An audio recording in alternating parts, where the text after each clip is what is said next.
They say the potential for greatness lies within each of us. I have with me today a man who embodies that indomitable human spirit that can overcome the impossible.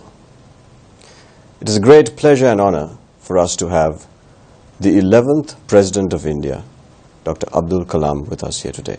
Thank you, Daniel. Very nice. Dr. Kalam, I'd like to start at the very beginning. What made you different as a young man living in Rameshwaram that perhaps brought you to where you are today? Well, since you are asking about Rameshwaram, long ago, 1941, British India, British were ruling. Ceylon also, Ceylon were there.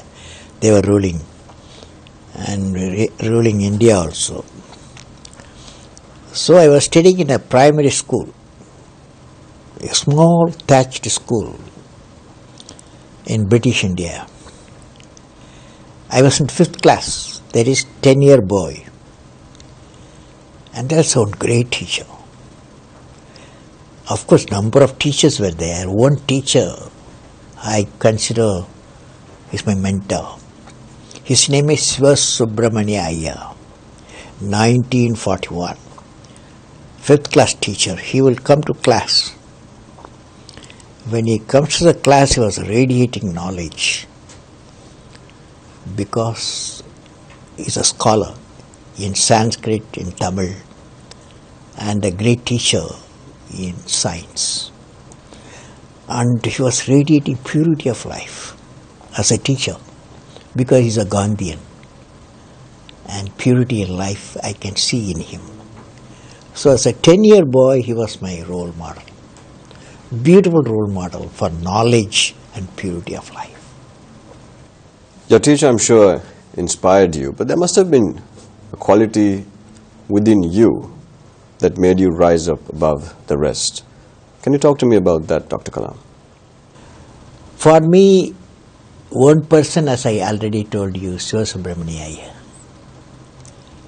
He taught me that you must have a dream in life. A dream in life.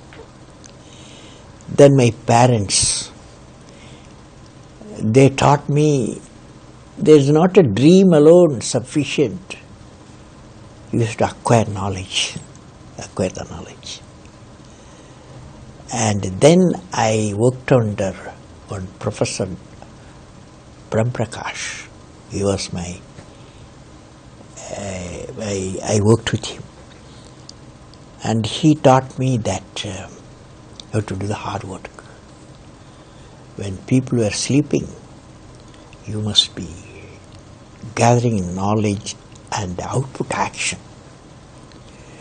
Then I had another great person, I worked with him, Professor Satish Dhawan. He taught me that problem, you should not be afraid of problem. You should become the captain of the problem, defeat the problem and succeed. So you will see there are 4 elements in my life influence. Great aim for my teacher. Then to have a great aim, to achieve it, you have to acquire the knowledge. It's not sufficient acquiring the knowledge also. Then you have to work. And then problem will come when you work. Anyone will experience problem. Problem should not become your captain. You should become the captain of the problem, defeat the problem and succeed. So this is the chain reaction in my life. Aim, acquire knowledge, hard work, and don't be afraid of the problem. Defeat the problem. These 4. Dr. Kalam, millions of Sri Lankans, especially young children, are watching this interview. They're listening to you right now. And many of them are waiting for opportunity. Can you discuss your thoughts on making the best of opportunity, whatever it might be? My idea is to see that I propagated an idea yesterday, how we should eliminate fossil fuel. Because every liter of oil You all have come in the car today, or a jeep, or something. But remember, 1 liter of the oil, petrol or diesel, what you use, generate 2 kilograms of carbon dioxide. Throughout the world, they are generating 30 gigatons of the carbon dioxide every year and damaging the planet Earth. So, I am a promoter of energy independence. I am promoting energy independence, go away from fossil fuel, use solar power and also wind power and nuclear power and biofuel. Yesterday, your minister, Honorable Minister Chambika, he has organized yesterday evening energy empowers the nation, Sri Lanka. That's the point I said. Time has come. We move away from fossil fuel to the clean fuel like solar power, wind power, nuclear power and biofuel. The kind of transformation that you're talking about requires not just innovation but transformational innovation. It requires every level of a society to start thinking about innovation. Can you share your thoughts on how Sri Lanka as a nation can begin moving towards becoming a nation that thinks innovation? The innovation can take place from anywhere. It can come from a school laboratory, college laboratory, or industrial complexes, or fisherman hut, or a farmer's house. Anybody can innovate, and that innovation be captured. In India, we have got what is called National Innovation Foundation. This National Innovation Foundation has a certain budget. Every year they look for grassroots innovators. Grassroots innovator means it's not only urban innovators. The rural area also innovators will be there. So they try to locate. They locate 200, 300 people every year. Finally, they recognize 20 innovations and they give award every year. I am getting involved in that. It's good you asked the question. So I want to tell you, Sri Lanka, with this sea all around, water, and the beautiful sunshine and wind, it can innovate. It can innovate many areas. Only there should be academic institutions, and the leaders should be conscious about the importance of innovation. See, you see this light, the bulb is there. When the bulb and the light, when you see, you remember Thomas Alva Edison. Because Thomas Alva Edison, as a boy, he has used in New York oil lamp. But the boy said, I want to see the whole New York electrified, but he has electrified the whole of the world. Like that in India also, like Sir C.V. Raman or Srinivasa Ramanujan, mathematician, the people were discoverers and inventors. Every nation has got. We have to capture, we have to encourage, we have to fund, and that innovation takes the shape of a product and system. Then people will get encouraged. Okay. Will Sri Lanka be able to uncover a Thomas Alva Edison or Alexander Graham Bell? We'll talk more to Dr. Kalam right after this break. Stay with us. Welcome back. We have with us today a great citizen of the world, Dr. Abdul Kalam. Dr. Kalam, we were talking about innovation, and now I want to move on to creativity, something that I know that you love to talk about. What is creative thinking? Creativity is born out of learning. That is, learning gives creativity. Creativity leads to thinking. Thinking provides knowledge. Knowledge makes you great. Starting point, learning. So learning ends with knowledge. The higher the learning, the higher the creativity, and the higher the knowledge, and nation benefits. How can creativity be encouraged, inculcated, even allowed within an educational system, Dr. Kalam? My feeling is one of the important thing in the university. I have addressed number of universities in Sri Lanka, and yesterday I addressed number of students. For me, indication is whether creativity is there or not, the number of questions they ask. Okay? Number of repeatedly questions, certain questions comes in. So I believe the questions is a signal for creativity. Now it can be nurtured, it can be eliminated also. So a great teacher nurtures the creativity by making student ask question. He teaches only half the time, 1 hour teaching. I am a teacher. 1 hour teaching, only half an hour he will teach. Another half an hour he will discuss issues with the students. Student ask back questions. The question and question generate creativity, creativity lead to thinking, thinking provides knowledge, knowledge makes a person great. As Sri Lanka forges ahead, we have priorities that we have to decide on. Let's call it development priorities.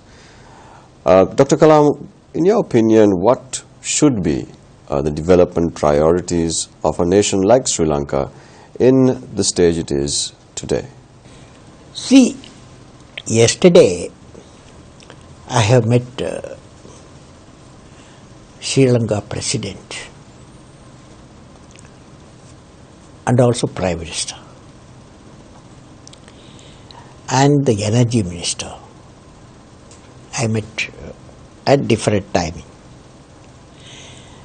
I gave a document, a 5-page document. The document is the vision of 2020 for SAARC nations. Sri Lanka, India, and all SAARC nations. I believe, fortunately, Sri Lanka, in many human development index, they are top. They are good shape. For example, education, 95% literacy. Similarly, some of the parameters, for example, energy is, even though they use 60-70% is a fossil fuel type, but the energy is sufficient for the island. Now they want to make it clean energy, their mission. So with this background, now the time has come, institutions like SAARC nation work together each other. One of the priority for them, leaving the differences, they should work together. Because the priority for SAARC nation, livable planet Earth. Livable planet Earth. If livable planet Earth is not there, then 1.5 billion people of SAARC nation will not have a good home, habitat, good habitat. So we have to make our habitat clean and planet Earth can live. That means our energy should be clean energy, our water should be drinkable, and then our type of people who work the clean environment, they have to work. So that is the priority for SAARC nation. That's why I insisting we have to work together. SAARC nation have to work together. This concept I have putting forth. Dr. Kalam, what about technology? Well, technology, if you look at SAARC nation, technology in certain area, in various stages, it is available. But what is needed is how to add value to the technology. How add technology to technology. What do you mean? Technology to technology means, see the electricity is there. Its application is a grid. For example, you generate power, Sri Lanka. You have excess power. There's a grid of shore grid, electrical grid, the power can be transmitted. There is another nation water surplus, and that waterway it should be in such a way that all SAARC nation can benefit. Okay? So this is what is we have to think of. Similarly, information technology can be, nations can work together. Water they can work together, and electricity they can work together. Thereby environment they can work together. Then they will add value addition to the people of that region. Do you think that technology is leveling the playing field? Do you think it's opening out opportunities for segments of society that never had the opportunity before? See, I believe if you take few technology, information technology, biotechnology, nanotechnology, this is going to make a big change in our lives. But the biggest challenge will be that when they combine together. It's called convergence of technology, information, nano, bio. There is convergence of technology, you are doing the value addition in discovery. For example, a nano robot, it needs all the three technologies. Nanorobot is expected. You can program it.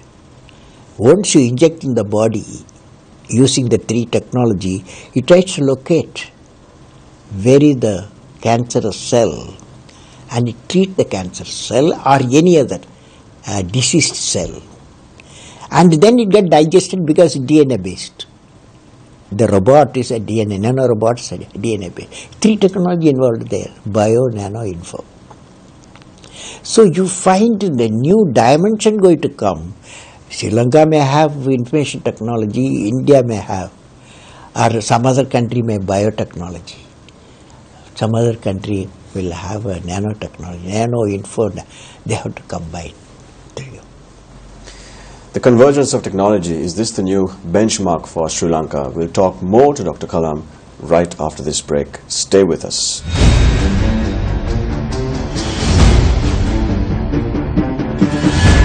We have with us today a great humanitarian, scientist, thinker, and of course a leader, Dr. Abdul Kalam. Politicians and politics. Oh, you are going to the very important subject. Very good. At this juncture, for Sri Lanka is very important now. Indeed, sir. I know that you have radical views about politicians and what we should expect of them. I'd like to hear your thoughts. Well, I have addressed my parliament when I was a president in India, 2000-2007. I have addressed joint session of Rajya Sabha and Lok Sabha. More than about 650 members. I said that we need a change, our political philosophy. I defined politics equal to political politics plus developmental politics. What is political politics? What is development politics? Political politics deals with the election of parliament members. You are going through election, I think, in August sometime. August 17th, sir. August 17th you are going. So at right time, right type of question you asked. Okay. Now political politics the political parties vie each other, try to see they get elected, so parliament members will do a lot of politics. That's called political party. Naturally, he has to market his party. And no, nothing wrong in it, but each party marketing its party, political politics. The development politics, the parliament members stand for a constituency. He promised development politics, the parliament member, he promises, I am going to do next 5 years. These are the improvement I will do. First, the water bodies, all water bodies are activated. All the trees today, so many trees are there, I will 10 times will increase the trees. So that beautiful environment will be there. Then number of small scale industries today, so many, I will add technology to the small scale industries. Like that, he will say in development politics, what are the constituency improvement the politicians will do. Normally, I wish in the world, 70% of the time parliament members should do development politics. 30% of the time they should do the political politics. But they do reverse. Not only in Sri Lanka, not only in India, everywhere throughout the world. 70% they do political politics, 30% they do the development politics. So I am advocating that you reverse it. Let the parliament promise, in 5 years, my period MP, I will do the development of my constituency. Every parliament member say what you will do. And after 5 years, you can, citizens who are going to vote can check what he promised, what he has done. What about the responsibility the people have? Well, the selection the right type of members who does development politics. Constituency, what he promised, what he has done. After 5 years, they will know, because in media like yours, you are going to say, this is the promise he has made, this is the promise he has done. Next time, they will select the right type of guy. Dr. Kalam, you've spoken about e-elections. Can you expand on this very quickly? See, I visualize the situation. In my country, I have propagated this. One day it may happen. Your country also. What I said, when a man or a woman wants to become a member of assembly or a parliament, the details go to the election commission. Election commission refers to police action and income tax information and the property assets, and every details remotely as accessed. Nobody need to go, nobody has to fill it up. It's all data available. And from that they decide whether he can be elected or she can stand for election. Okay. So election commission is e-commission, selection. Then voting, I am saying, see, since we have given a code, secret code has come in now, every nation. We have the individual bio identifications there. You don't need to go on pooling both and vote. You can vote wherever you are, because your identification is secret. So this is what finally should happen. Then you will find our 60-70% of the voting should become 95 to 100% possible. This is changing the dimension completely of the politics that we are used to. Politics, of course, has a lot to do with leadership, and leadership doesn't necessarily have to be with the CEO or the president or the prime minister. Leadership, as you've advocated, comes from all levels of society. I want to talk to you about your leadership philosophy. What makes you the leader that you are? One of the greatest quality of great leaders throughout the world, when I survey, own quality is there, and he or she becomes a great leader. That quality, can you imagine that quality? I can't. You can't. Okay, I will tell you. What can I give? What can I give? That quality. You take a child, okay, and you take a teenager, you take a grown-up person and a leader. Since you asked a question, leader, the child will say in a human need, you give me. The teenager say, you don't worry, I will do it. Whereas the grown-up fellow say, why not we work together? The leader will say, what can I give? The child said, you give me. 4 years, 3 years child. But the leader says, what can I give? That's the quality we need. What can I give? What can I give? What can I give? So we are nearing the end of this fascinating conversation. As I said before, millions of young Sri Lankans are all ears listening to your every word. And I want to ask you 2 questions. The first is, how can a young person aspire to reach that person's potential, number 1? And number 2, what is your message to the young people of Sri Lanka? They must have, young people, before age reaching 20, they must have a great aim. Before the age of 20? Before the age of 20, great aim. Parents and teachers should help them. That alone not sufficient, great aim. They should continuously acquire the knowledge. Knowledge through great books, great teachers, great human beings. Third thing, when people are all sleeping, leaders sometimes they don't sleep. They are working. Hard work, hard work, hard work. Fourth is they are not afraid of the problem.